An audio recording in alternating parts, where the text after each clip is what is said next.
Good morning and welcome to the daily class of St. Xavier's High School, Aguilera. So children, today we are going to study science of standard 7. Chapter number 1, that is nutrition in plants, part 4. So children, in last 3 parts we have studied about the photosynthesis, their mode of nutrition, okay, that different kinds of mode of nutrition are there, and how this whole photosynthesis process is happening.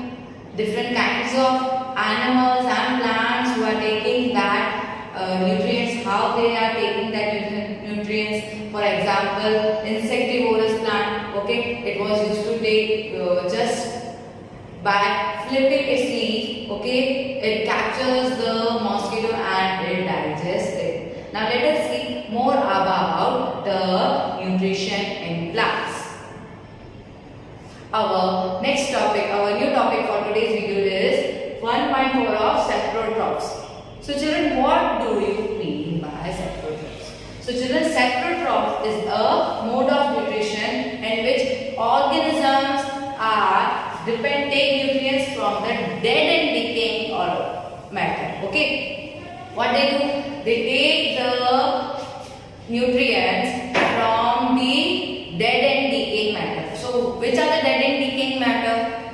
For example, plant dead material, okay, the twigs, the leaves, okay, that all the dead part of the plant as well as the animal part, okay, जो भी animals dead हो जाते हैं उसका decomposition करते हैं ये microorganisms, okay, and these matter, this whole matter, decaying matter का जो भी nutrients को recover कर रहे हैं, they are called saprotrophic nutrition. So children, this is the definition, the mode of nutrition in which organisms take in nutrients from dead and decaying matter is called saprotrophic nutrition. So plants which use saprotrophic mode of nutrition are called saprotroph. For example, fungi, a cotton-like thread spread on the piece of bread, mushroom, etc. So fungi कहाँ observe किया गया है? Most of usually observed on a bread. Okay, it looks like cottony structure. It may be white, it may be green, it may be brown. Okay, there are different kinds of colors like yellow also. Okay, so that cottony structure होता है जो bread पे usually observe किया जाता है if it is left for some days. So that is the structure of fungi.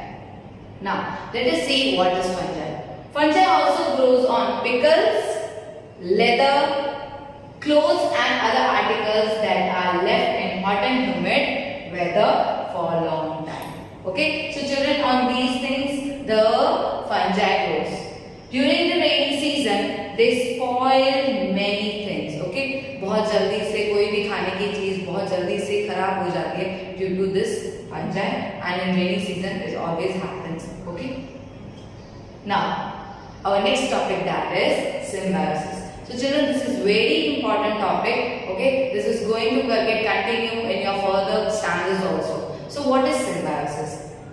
A friendship. Okay, friendship जो relation होता है, give and take वाला जो relation होता है, that is known as symbiosis. Suppose I am not having pencil, but you are having pencil, but I am having pen and you don't have pen. So what we will do? We will share the things which we don't have with each other. Okay? So क्या होगा? Sharing होगा, एक bond बनेगा, एक friendship होगा. That is the symbiosis in the plants also. Okay? The plants which are having food, they don't have shelter, and the ones who are having shelter, they can't produce their own food. So in this way, they are having exchanging their things, and that's why they are having a friendship, and that friendship scientifically known as symbiosis. Let us see. Some organisms live together and share shelter and nutrients. This is called symbiotic relationship. So this is one mark definition. Okay. For example, certain fungi live in the roots of the plants. The plant provides nutrients to the fungus and in return receives help from it to take up water and nutrients from the soil. So children, what they are doing? They are helping for taking the nutrients from the soil. Okay. Now, in organisms called lichens. So children, lichen is an organism which is having what? Symbiotic relationship. A chlorophyll containing partner which is an algae and a fungus live together. So ये जो fungus है और algae है वो क्या करते हैं? एक दूसरे के साथ partnership करते हैं and they are having a bond and that bond is a symbiosis relationship. The fungus provides shelter, water and minerals to the algae. Okay? Shelter दे रहा है, water दे रहा है and minerals दे रहा है, but it doesn't produces their own food. Okay? Okay? And in return, the algae provides food, which it prepares by photosynthesis. So algae is a green patches, okay, and it also contains chlorophyll. That's why it can produce their own food. फिर ये food किसको दे रहा है? Fungi. And fungus is giving shelter, water and minerals to the algae for the production of the food. So in this way they are having symbiotic relationship, a friendship relationship. So children, let us see our next topic, that is how nutrients are replenished in the soil. So children, we have grown crops or we have different plants we have grown. अब क्या होगा, उसके जो nutrients हैं वो सब consume हो चुके हैं एक बार. Okay, now what will happen, अब उसके ऊपर फिर से दूसरे क्रॉप्स ग्रो करने हैं. देन व्हाट विल हैपन, उसको और न्यूट्रिएंट्स चाहिए. So this will get continue. उसमें से क्या होगा, सॉइल में से न्यूट्रिएंट्स फिनिश होते जाएंगे अगर हम बहुत ज्यादा क्रॉप्स कंटिन्यूअसली ग्रो करते जाएंगे. At one time will come that if the minerals will get finished. So what we have to do? We have to add manure or fertilizer to enrich the soil with the nutrients. Okay? So plant absorb mineral nutrients from the soil. So their amounts in the soil keep on declining. Declining means कम होता जाता है. Fertilizers and manures contain plant nutrients such as nitrogen, potassium, phosphorus, etc. So children, plant needs the most three important nutrients, that is nitrogen, potassium and phosphorus. NPK. Okay? So NKP. These nutrients need to be added from time to time to enrich the soil. If you want to grow again and again the plants or the crops, okay, so what we have to add? We have to add the manures and fertilizers again and again.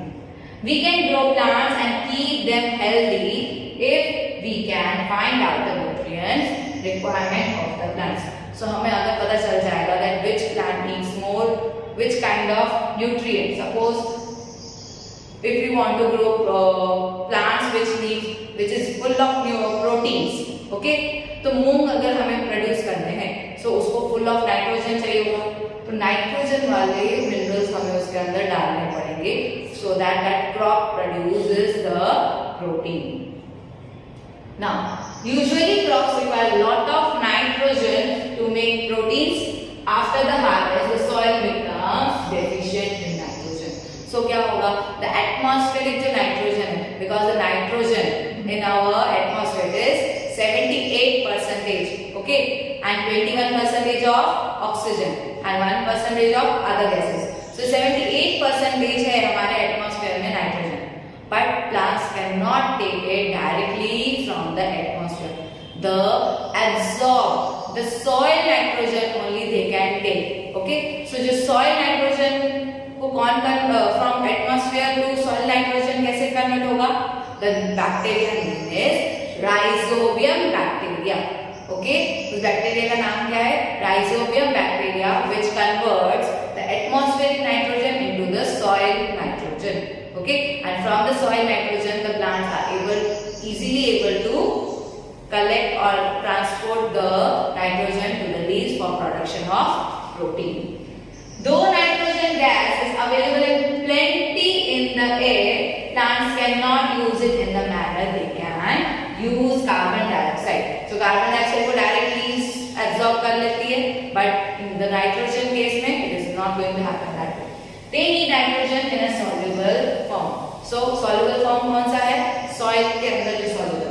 The bacteria called Rhizobium can take atmospheric nitrogen and convert it into the soluble form.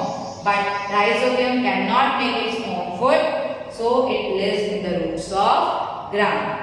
Peas, mung, beans and other legumes and provides them with nitrogen. Now, the nitrogen is containing of in many different plants. Okay, most of the pulses are obtained from the leguminous plants. In return, the plants provide food and shelter that to the bacteria. Okay, so plants क्या दे रहे हैं? Bacteria को food and shelter. Am I clear? And ये जो leguminous plants में जो rhizobium bacteria है, what it is giving? It is giving nutrients. It is giving nitrogen to the roots of the plant. They have symbiotic relationship, and this association is a great significance for the farmers. They do not need to add nitrogen fertilizers to the soil in which leguminous plants are grown. So ये पूरा natural process है. Okay, they do not have to add any fertilizer when the leguminous plants are grown. So children, this was all about the chapter number 1. So we have completed the explanation. Now in my next video I will be sending you the exercise of this chapter 1 which is given in the textbook. Please go through the textbook of the text. जितना भी मैंने अभी तक पढ़ाया है आपको, you go through it. Okay, if you have any doubt you can ask me in your live session, and please do write each and every question answer in your notebook. Okay, so children, I hope you all are well.